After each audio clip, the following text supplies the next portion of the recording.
Hello family, আসসালামু আলাইকুম। আসুন আজকে একটি গল্প শোনাই।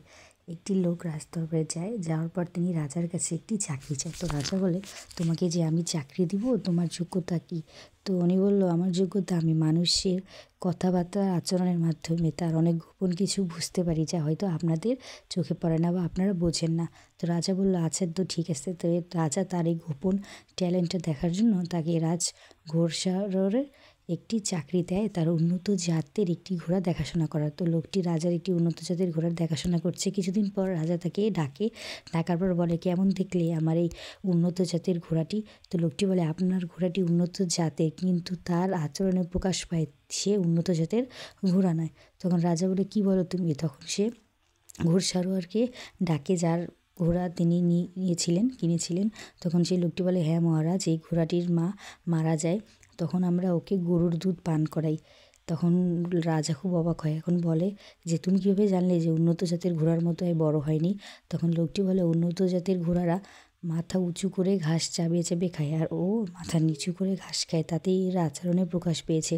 তো রাজা খুব খুশি হয়ে তাকে উপহার দেয়। উপহার হিসেবে শস্য দেয়, তারপরে দুধ দেয়, ছাগল দেয়, এগুলো উপহার হিসেবে তাকে দেয়। তো লোকটি খুশি হয়।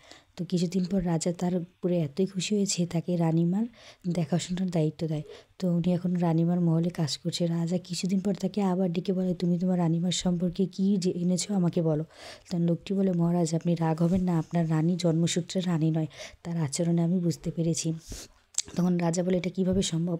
তখন সে রানীর মাকে ডেকে পাঠায় এবং বলে, আপনি বলুন এই কথা। তখন রানীর মা বলে, হ্যাঁ মহারাজ, আমাদের কন্যা আপনি জন্ম হওয়ার অনেক আগেই মারা যায়, আর আপনার সাথে বিবাহ দেওয়ার জন্য আমরা একটি কন্যা সন্তান নেই, অন্যের সন্তান নিয়ে তাকে বড় করি, তারপর আপনার সাথে রানী হিসেবে বিয়ে দিই।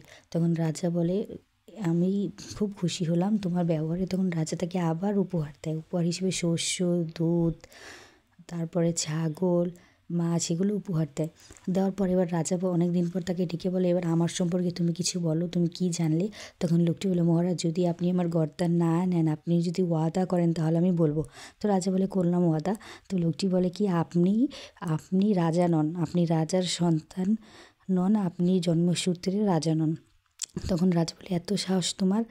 তখন রাজা তার মাকে ডেকে পাঠায়। তখন তার মাকে জিজ্ঞাসা করে, মা ও কী বলছে? তখন রাজার মা বলে, বাবা আমরা নিঃসন্তান ছিলাম, আমাদের কোনো সন্তান ছিল না, তাই আমরা একটি কৃষকের সন্তান হিসেবে তোমাকে নিয়ে এসে রাজকুমার বানিয়েছি। তখন রাজা খুব অবাক হয় এবং লোকটিকে বলে, তুমি কীভাবে বুঝলে? তখন লোকটি বলে, আপনি রাজা ঠিক আছে, আপনার সবই ঠিক আছে, কিন্তু আপনি যখন উপহার দেন, তখন আপনি দুধ দেন, তারপরে আপনি আমাদের শস্য দানা উপহার দেন, কোনো রাজা এগুলো উপহার দেয় না। তো রাজা খুব অবাক হয়ে যায়।